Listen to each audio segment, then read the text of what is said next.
욕을 하시면서 끊으시는 분들 계세요. 거기 렌트카 업체가 가서 창문을 깨고 그 고객을 구한 다음에 계약을 취소시켰어. 거기는 갈 때부터 되게 음기가 엄청 서려. 와, 영업직 하면 안 됩니다. 절대 하면 안 돼. 그냥 도전을 안 하는 게 사실 진짜 낫죠. 내가 이상한가? 나만 간절해? 안녕하세요. 영업하는 김 부장입니다. 사실 현직에서 영업을 굉장히 오래 했었고 지금도 영업을 하고 있고 이 일을 소개해주고 싶다는 마음도 있고 또 이 일을 통해서 뭔가 배워가셨으면 하는 거 또 저와 함께 뭔가 인연을 맺고서 영업에 대한 부분을 좀 공유하고 그럴수록 좀 더 높은 영역에 도달할 수 있지 않을까라는 생각이 있기 때문에 하게 됐습니다. 오늘은 어떤 이야기를 준비하셨어요? 영업직을 이제 왜 선택하게 됐는지, 영업직에 대해서 진로 선택에 고민이 있으신 분들이 계시다면 나도 한번 해볼까? 뭐 이렇게 막연하게 저도 생각을 했었거든요. 왜 그게 좀 위험한지, 그렇게 하면 왜 안 되는지에 대해서 좀 설명을 드리려고 합니다. 제가 생각했을 때 영업직을 선택하는 기준이 본인은 좀 위험할 것 같아요. 모순이라고 생각을 하실 수도 있겠지만 제가 지금까지 영업을 하면서 느낀 감정은 뭐냐면 돈 따라가면 망한다. 차라리 사람을 따라가고 회사를 따라가고 내 목표나 꿈을 따라가야 돼요. 근데 목표가 돈일 수도 있잖아요. 저도 마찬가지로 20대 때는 돈이 되게 중요한 높은 가치였다고 생각을 했거든요. 근데 그렇게 살다 보니까 되게 비참해지고 힘들어지는 것 같아요. 왜냐면 돈 많은 사람들이 너무 많아요. 그리고 나보다 더 뛰어난 사람 되게 많거든요. 그래서 돈을 따라가다 보면 같이 따라오는 게 뭐냐면 비교, 또 열등감, 피해의식 이런 게 같이 따라오는 것 같아요. 근데 그거는 건강하게 일을 하기에는 좀 쉽지 않지 않을까. 정리를 하면 돈 따라가실 분들은 영업직 당장 멈추세요. 진짜 영업직 선택할 때 돈 많이 벌려고 선택한 사람 중에 돈 많이 버는 사람 많이 없어요. 자기의 가치를 계속 발전시키고 귀감이 되고 열심히 하는 사람들. 근데 그런 사람들이 자연스럽게 따라오는 거지. 난 돈밖에 없어. 고객들도 막 돈으로 보고 회사도 돈으로 보고 이렇게 생각하다 보면 본인만 되게 힘들어지면서 정신적으로 육체적으로 고통을 많이 받는 것 같아요. 그럼 어떤 걸 가장 중요하게 생각하세요? 일을 하면 할수록 그 일에 흥미가 있어야 되고 내가 여기 일로서 어느 정도까지 성취할 수 있겠다라는 목표가 좀 있었으면 좋겠어요. 저의 목표는 뭐였냐면 자동차계 인플루언서가 되고 싶다라는 게 제 목표였거든요. 그래서 지금 뭐 이렇게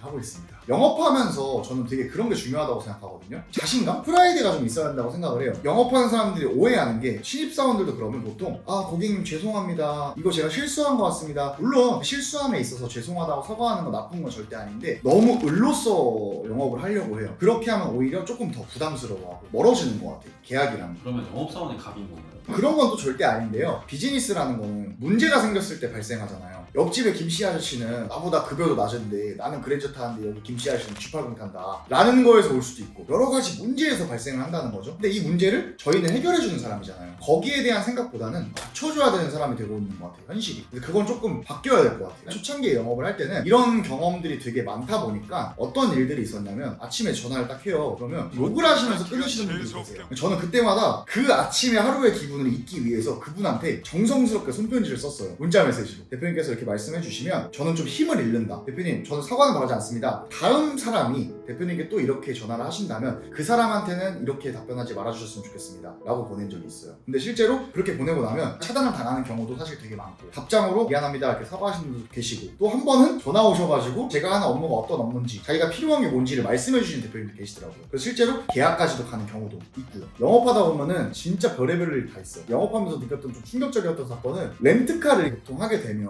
우리가 이제 뭐 심사도 보고 뭐 신용점수도 보고 개인적인 부분을 본단 말이야. 신용이 안 좋으신 분들을 위한 렌트카도 준비가 되어 있어. 심사를 안 보고 진행을 해주는 거지. 그렇게 해서 내가 판매를 했어. 전화가 오는 거야. 이분 계약 취소되셨다. 왜 취소가 되셨냐.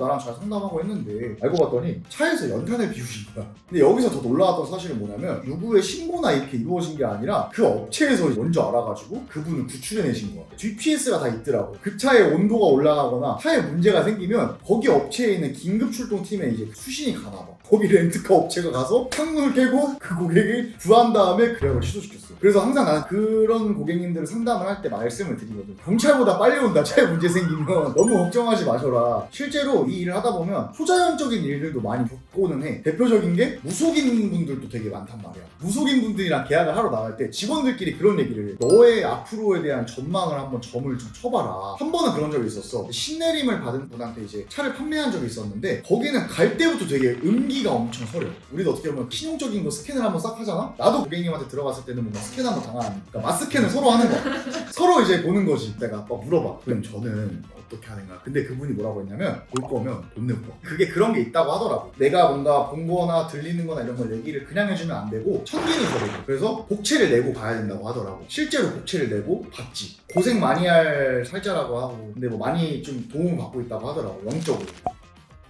돈에 대한 생각을 변하게 된 계기가 업무 되게 초창기 때 일을 배우는 입장에서 우리 회사 대표님한테 이제 교육을 좀 많이 받았었어. 그때 내가 되게 인상 깊게 들었던 게 돈이나 성공이나 직업적인 어떤 성취는 모래알 같은 거라고 말씀해 주셨거든. 손으로 내가 되게 꽉 모래를 지우면 손을 딱 폈을 때 모래가 많이 안 남잖아. 근데 이게 결과 같다라고 말씀을 해주셨어. 그게 나도 되게 좀 적용을 했던 것 같아. 이걸 많이 얻고 싶다고 해서 그걸 꽉 잡았을 때 결국에 남는 게 없잖아. 그러니까 뭔가 돈을 내가 따라간다고 하면 사람이 안 남더라고. 내가 되게 많은 마진을 남기고 그렇게 해서 막 하려고 한다고 하면 나는 아마 지금의 자리까지는 절대 못 왔을 거야. 근데 정말 진심으로 이 사람을 생각하고 진짜 이 사람이 경제적인 시간적인 이윤을 얻었으면 좋겠다는 생각을 내가 했기 때문에 영업적으로도 인정받았고 관리자적인 마인드도 인정을 받아서 지금 나를 많이 팔로우하고 있는 구성원들도 많았던 이유가 돈을 따라가지 않았던 게 제일 컸던 것 같아. 관계가 중요하다고 생각을 했었지 뭔가 이 사람으로 얻을 수 있는 이득이 뭘까? 이 고객님한테 얼마나 남길 수 있을까? 이런 생각은 애초에 안 했던 것 같아. 두 번째는 사실 얘기를 하자면 내가 이거는 가장 중요하게 생각을 하는 것 중에 하나예요. 워라밸을 생각하는 사람은 영업을 하면 안 된다고 생각해. 왜냐면 우리 일은 사실 캐피탈과 렌트사와 대기업들하고 같이 일을 하는 거다 보니까 9시에 근무를 시작해서 6시에 끝나. 또 텔레마케팅 일이잖아. 전화를 되게 많이 하고 카카오톡 상담을 많이 하고 하는데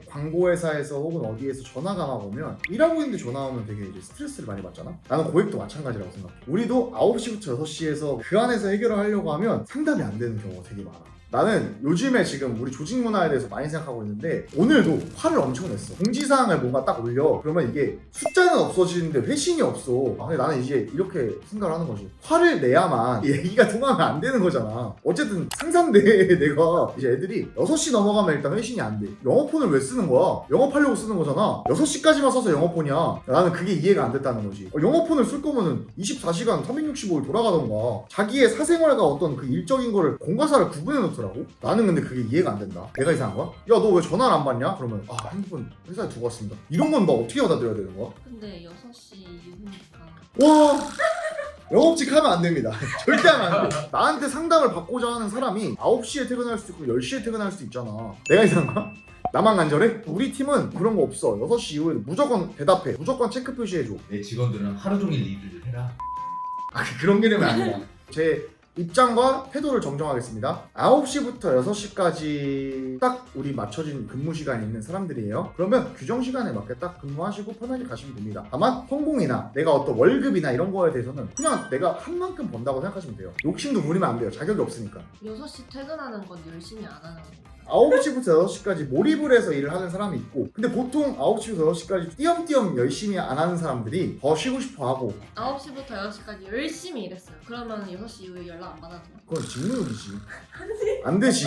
너무너무 다양한 영역에서 우리 업을 궁금해하시고 뭔가 희망하시는 분들이 많이 계신데 저는 그냥 한 가지만 기억해 주셨으면 좋겠어요. 우리 일은 다이나믹한 노력 없이는 다이나믹한 결과가 안 나와요. 근데 이 업이 되게 블루오션이어서 이 상품이 너무 좋아서 라는 건 이미 한계가 있어요. 언젠가 끝나요 그런 거. 그렇지만 우리가 여기서 살아남으려면 나만의 경쟁력을 되게 키워가지고 그 신뢰가 됐던 정직함이 됐던 고객과의 관계가 됐던 아니면 내가 진짜 다른 사람을 생각하는 진심이 됐건 뭐가 있어야 그게 경쟁력이 되는 건데 너무 그냥 꿀 빨려고 편하게 일하려고 하는 사람들은 그냥 도전을 안 하는 게 사실 진짜 낫죠. 나만 간절한 거야?